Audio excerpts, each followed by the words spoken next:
Hi, I'm Mary, a librarian and book reviewer with a focus on stories written for kids, tweens, and teens. Today I get to share with you this book called Little Sammy Square Finds His Voice, written by Lisa R. Thomas and illustrated by Khadija Miriam. This is the story of a little boy called Sammy, and Sammy loves his family, but he doesn't always feel like he fits in with them.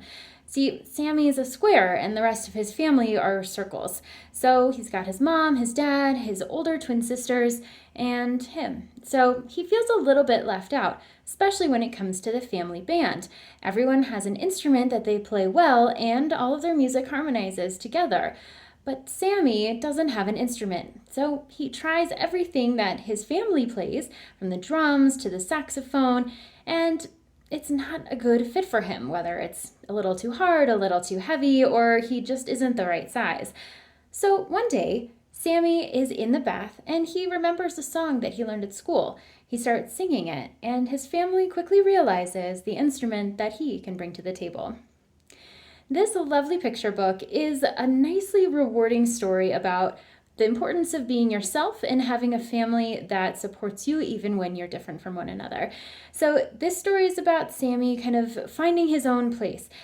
He obviously looks different from the rest of his family. He approaches music in a different way. And while that makes him feel a little bit ostracized at the beginning, everybody kind of learns to embrace his difference as something that can support the wholesome environment of his family instead of something that's disparate from it.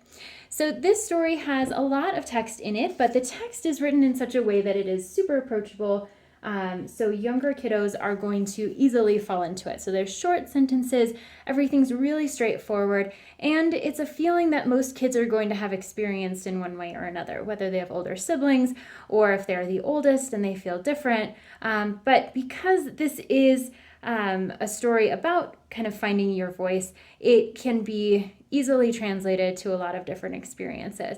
So in families where a child might be adopted, or if a child has different appearance or abilities from the rest of the family, this is a really great story to share because it showcases just how much everyone has something that is special to them, even if it's not initially obvious. So even though this story does not have the high production value that you would find in a traditionally published picture book, it nonetheless imparts an important message that families will enjoy sharing with their children. It's great for social emotional learning, especially preschool and kindergartners, and finding ways to support one another through the things that make us unique and the things that we do well. So this can be read as a read aloud. Even though, like I said, there's a lot of text, it does move quickly, and there are bright, colorful, computer-generated illustrations throughout the book. So, if this sounds like a great fit for you, your classroom, or your home, I hope you look for it at your favorite bookstore.